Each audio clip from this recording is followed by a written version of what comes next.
Macron announced a plan to send forces from several European countries to Ukraine in the event of a peace treaty with Russia.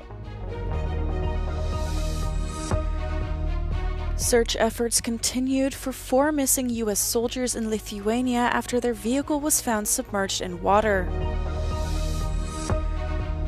The pharmaceutical and cosmetics industries are taking the EU to court over the new polluter pays wastewater treatment directive. French President Emmanuel Macron announced plans to send reassurance forces from European countries to Ukraine in the event of a peace treaty with Russia.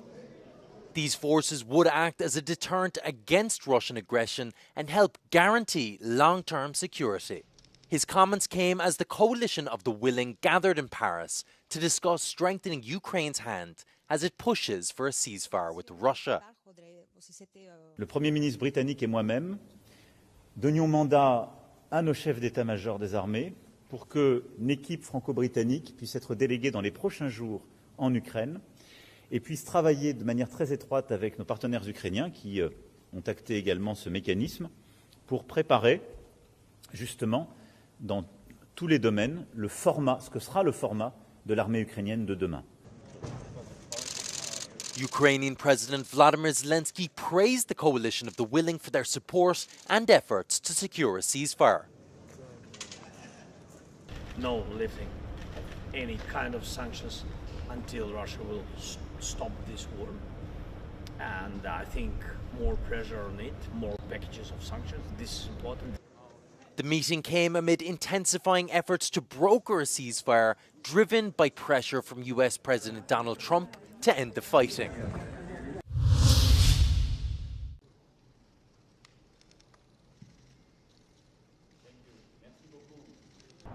It's a much-awaited announcement that's been in the works for weeks now. French President Emmanuel Macron unveiled the outline for a reassurance force from several countries that would intervene in Ukraine in case of a peace treaty with Russia. But there's still quite a lot of uncertainty surrounding this announcement. First of all, we don't know which countries are willing to participate and how much they are willing to give. The French president did admit that the decision was not a unanimous one. We also don't know what sort of equipment will be used and exactly how many troops will be sent.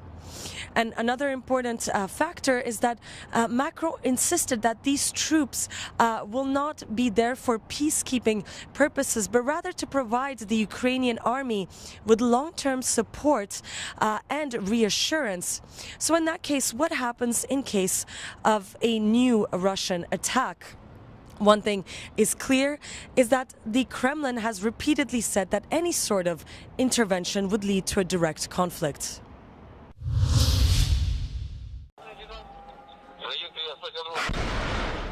At least 12 people were injured, including a 12-year-old girl in a Russian airstrike late on Wednesday on the Ukrainian city of Kharkiv, according to local officials. The attacks targeted civilian infrastructure and sparked at least 4 separate fires, causing damage to a number of buildings and a production facility, according to the Ukrainian State Emergency Service.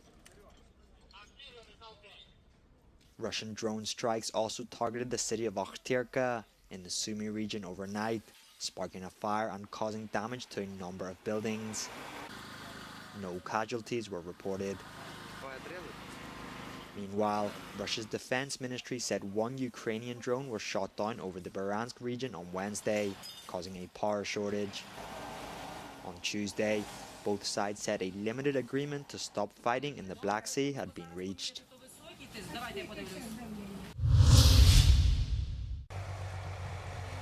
Search efforts continued on Thursday for 4 missing US soldiers in Lithuania after their vehicle was found submerged in water a day earlier. The soldiers went missing on Tuesday near the border with Belarus during a training exercise. Lithuania's defense minister said the vehicle was found 5 meters down, after which enough water was drained out to dig for it. Amerikiečiai informavo, kad vis tiek visą naktį taip pat tęsia paieškas ir aplinkinėje vietovėje, nes bet kokie scenarijai vis tiek dar laikomi galimais, kol mes nematome transporto priemonės, kuri yra tikrai ne 1 metrą smigusi, tai mes negalime patvirtinti, ar transporto priemonėje yra kariai. Both Lithuanian and U.S. troops joined the effort, which Lithuanian officials described as a highly complex operation. As our Secretary of Defense has said, we will not rest until our troops are found. You can see that it is technically a very difficult recovery situation. I want to thank the Lithuanian government, the authorities, and all that are out here helping in the recovery. The Lithuanian defense minister expressed hope operations would proceed smoothly and said there were positive signs in the ongoing rescue efforts. The European Commission is preparing its response after the US rolled out new tariffs on car imports from Europe. The latest measures will factor in the car tariffs announced Wednesday night, as well as reciprocal tariffs expected next week. It is unclear whether these tariffs will affect European countries individually or the EU as a bloc. The Commission is set to consult member states on a list of American products that have been subject to suspended tariffs since the first Trump administration. A second list is now also reportedly under consideration as Brussels weighs its options. Soaring trade tensions threaten European automakers already struggling with tepid economic growth and rising competition from China. I think it goes too far to say that this will be existential right away, but it's impacting definitely a lot. And it comes at a moment where there is already a lot of pressure, competition also from other corners in the world, and at a time where we need to manage a huge transformation, a green decarbonization transformation, a digital transformation. The stakes are enormous for European automakers and their vast network of suppliers, as well as the entire European economy. The heavy burden could punish consumers and companies alike on both sides of the Atlantic. Das heißt, sie werden die Preise der in den USA verkauften Fahrzeuge erhöhen müssen. Teilweise wird man eben auf Margen verzichten. Und mittel- und langfristig wird es darum gehen, eben Produktion, Wertschöpfung in die USA zu verlagern. An EU official told Euronews that once Washington announces its reciprocal tariffs next week, the bloc may need to respond with further measures. This could potentially impact US services in Europe and would mark a significant escalation in the brewing trade war. At least 6 people have died and 9 have been injured after a tourist submarine carrying 45 people sank in Egypt's Red Sea on Thursday. All of the victims were Russian nationals. After the incident, the region's governor visited a hospital treating the survivors. The vessel went down after setting off from the harbour in the coastal city of Hurghada. It was heading for an underwater tour of local coral reefs. It is not yet clear what caused the submarine to sink. This is not the first incident of its kind in the Red Sea. In November last year, a tourist boat also sank, leaving 11 passengers dead or missing.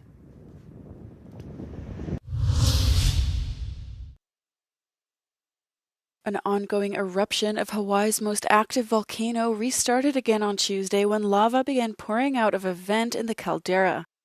Kilauea has been erupting on and off since the end of December, shooting tall fountains of lava into the air and spilling molten rock across the caldera floor each time it's come back to life.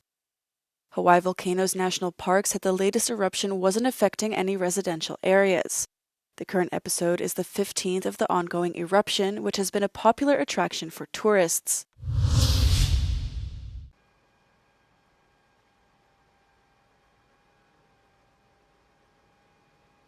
The pharmaceutical and cosmetics industries have taken their case against the Urban Wastewater Treatment Directive to the Court of Justice of the European Union. The directive, which came into force on the 1st of January, requires producers of medicines and cosmetics to finance at least 80% of the treatment required to eliminate micropollutants from urban wastewater, in accordance with the polluter pays principle.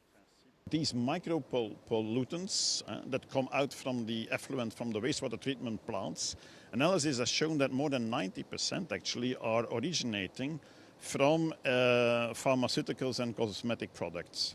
And then we believe it's a fair principle that 80% of the costs for removing this out of the wastewater, that is going to be bared by those who are generating these costs.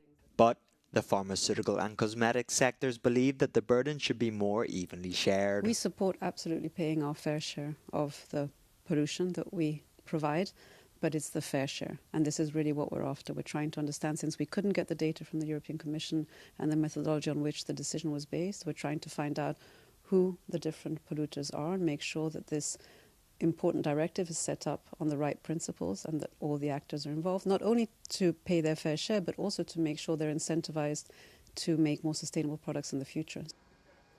The Commission estimates the cost of treatment at 1.2 billion euros a year. While some claim this is but a drop in the ocean compared to the turnover of the pharmaceutical sector, Medicines for Europe believes that this directive jeopardizes the accessibility and affordability of medication. We think this is really disproportionate because it has a very, very negative impact on access to medicines.